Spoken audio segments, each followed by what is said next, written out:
Many of you who are living with rheumatoid arthritis may be living in a world of uncertainty. The uncertainty of when is the next flare. Yes, the term flare, which typically means sudden increase in your pain symptoms. But you don't have to live that way. Today we'll talk more about how we can make your flare better and then prevent those flares in the future.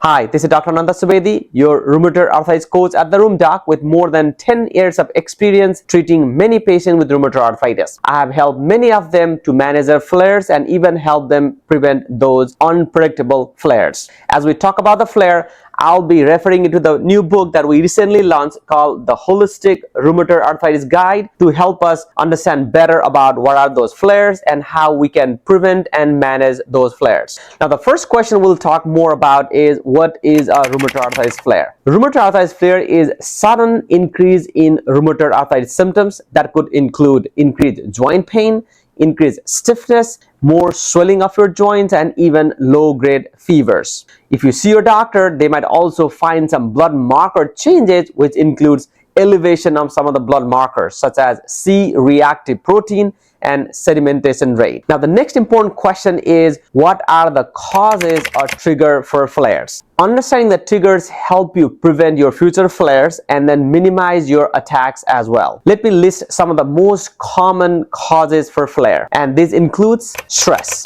Stress is a known common trigger for rheumatoid arthritis. Any type of stress, including emotional or physical stress, could increase your risk of RA flares. The next one is any type of infections. If you are having any viral infection or any type of bacterial infection could trigger your immune system activation, increasing your risk of flares. So if you have any form of infection, you may feel that your rheumatoid arthritis might also be worse. Now, there are certain dietary factors that could also play an important role in RA flare. Now, sometimes it's hard to tell what might be the dietary factor. Hence, I typically recommend my patient to keep a food journal so that you understand what could have triggered the rheumatoid arthritis. It is one of the best way to understand the known triggers for your rheumatoid arthritis. Now, many of my patients also comment that whenever there is any weather changes, particularly if there is a storm coming, they usually feel that your joints are more stiff and more painful. So weather changes could be one of those triggers for rheumatoid arthritis, but it does vary from one patient to the other. Now, occasionally overdoing or over-exertion can also be a trigger for rheumatoid arthritis. Hence, I usually tell my patient to listen to their body and not do overactivity, which could trigger rheumatoid arthritis. But that does not mean that you should stop doing physical activity, because overall exercise is considered to be good for rheumatoid arthritis. But don't just overdo it. Now, despite your best effort, you might still get rheumatoid arthritis. So we need to have some game plan on how we manage those flares and make your pain better, quicker, and faster. So the next topic we'll discuss is how do we manage those flares. There are different strategies that could help manage these flares. One of the most important one is to have a flare plan. Always talk with your rheumatologist to understand what are the options you have to manage those flares, and I call those flare plans. Always have the flare medication ready in hand so that you can get those medication as quickly as possible. Some of these medication could include Tylenol, which is typically helpful in mild flares. If you are not able to manage those mild flares with Tylenol, you can even go up to non-steroidal anti-inflammatory or NSAIDs in short form. This medication could include over-the-counter or even prescription medication. But be careful to make sure that your kidneys and liver tests are normal before taking non-steroidal anti-inflammatory.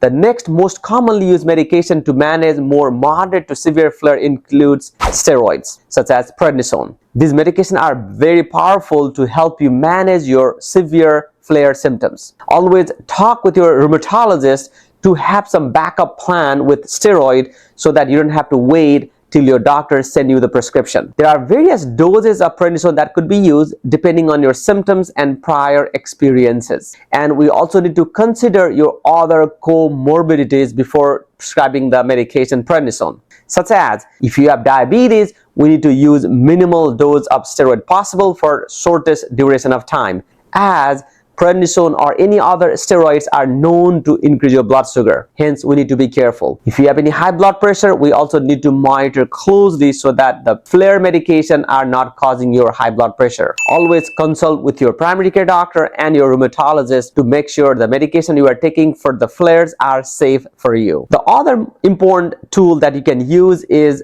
rest. Sometimes inflamed joints need more rest. That's why using splints or resting typically help you recover from the flare better. The next is hydration and proper nutrition. As you are flaring, you might need to intake more fluid so that your body is well hydrated as you are recovering from the flare. And if you know the trigger, it's always good to minimize those triggers, such as stress. If you are known to have RA flare with stress, always work on how you can handle your stress better, such as techniques of meditation, deep breathing exercise, and yoga could be a good tool to help you minimize your stress. And the most important is a good communication with your rheumatologist on how you handle the flare, what are your flare options, and how you effectively manage those symptoms when you have a flare. Now, I do understand sometimes flare are discouraging. It might discourage you that you have not been doing well with the rheumatoid arthritis, but flare are part of the journey of rheumatoid arthritis. Even with the best medication, you could have those flares. Having a good flare plan always help you manage those effectively and minimize those negative thoughts about RA flares. Discuss those flare plan with your rheumatologist and keep your flare medication handy with you in case of those flares. With these efforts, you can minimize those uncertainty and you can